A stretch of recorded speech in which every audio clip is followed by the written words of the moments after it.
Good evening, everybody. I'm Fictional Crystals, and this is my review on Kindergarten Kid, or as you most likely know it as, Coyote and Roadrunner, because that's exactly what happened through the whole episode. Now, I typically don't find Looney Tunes that funny. It usually frustrates me when Coyote can't catch Roadrunner. But I couldn't stop hysterically laughing through the whole of Kindergarten Kid. I don't really know why. I think whenever Peridot does something, it's just 10 times funnier for me. Seriously, look at that face. The episode starts off with Garnet, Amethyst, Pearl, Peridot and Steven in the beta kindergarten trying to catch all the corrupted gems and put them in bubbles. According to Peridot, they don't have any corrupted gems back on Homeworld, and she finds it hard to believe that these actually used to be gems, even though she actually saw Jasper turn into a corrupted gem. This might confirm that corruption was just a thing the diamonds used for the war. If a gem on Homeworld somehow got corrupted, they would just be shattered. But the crystal gems explain that they aren't harming the corrupted gems by putting them in cages, they're keeping them safe in the status of the bubble. They won't have to suffer in their corrupted mind and body, they'll simply be asleep until someone wakes them. There's this one really fast corrupted gem that even Garnet, Amethyst and Pearl can't catch, so Peridot volunteers to go and get it with Steven. The rest of the episode consists of Peridot's Peri Plans failing, and those really remind me of Pearl Points. What is it with gems that have gems on their heads and begin with P, naming stuff after themselves?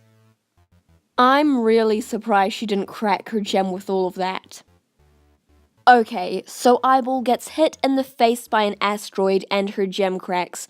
Peridot falls off a cliff, gets smacked in the face several times, attacked by a corrupted gem, an injector falls on her, she gets rolled over by a boulder, and several boulders fall on her face, and not even a scratch.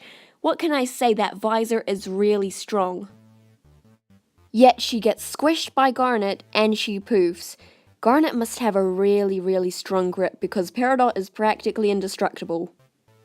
Though it's not the first time an injector fell on her and she survived. The first time was when she looked like this. What amazing character development she had.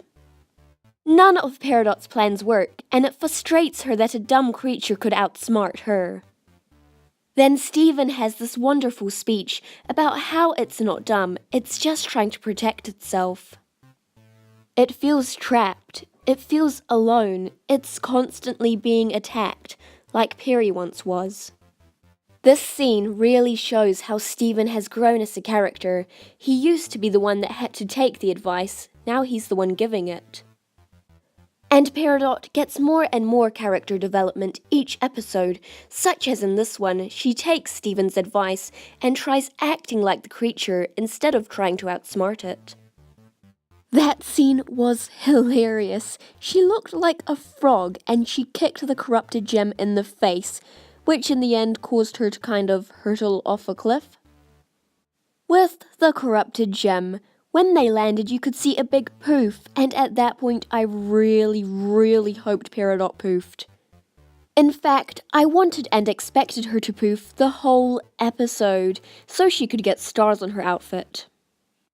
But she didn't, despite how many things she fell on and how many things fell on her. Her hair did get hurt slightly. It kind of got crushed and looked like someone took a bite out of it. I was kind of disappointed by this because I wanted her to finally get the stars on her outfit.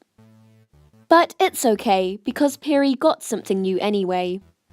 She learnt how to bubble gems. To me, she is the new version of Season 1 Steven. In Season 1, Steven was still trying to get a hold of his powers, which is exactly what she's doing now. Season 1 Steven was also kind of goofy and the newest member of the Crystal Gems, like she currently is. I find it quite funny how they switch places. In Season 1, Steven was the kid and Peridot was the one that was mature. Now it's the complete other way around. In Season 1, the missions used to only be about catching corrupted gems, So technically this is Peridot's first mission as a crystal gem, and she did actually surprisingly well. Despite those times her and Steven almost died, but that's pretty normal for them. The ending of this episode was really cute. It turns out the crystal gems were watching the whole time, and most likely laughing as much as I was. Peridot sends her bubble back home, and I was kind of expecting it to end up on Homeworld, but no, it ends up in the barn, which is super cute because she actually finds the Earth her home now. She didn't quite feel like the Earth was her home back in Barnmates, but now she does, and that's even more character development for Peri. The episode ends on Lapis not even caring that a random object just appeared in the barn since she's reading a book about hairstyles. This was a really funny episode and a good break from the events that just happened. Since this episode was called Kindergarten Kid, I was expecting it to be about Amethyst or Jasper, but no, it was about my favorite gem Peridot, since this was set in the kindergarten and she's a certified kindergartner, and she acts like a kid.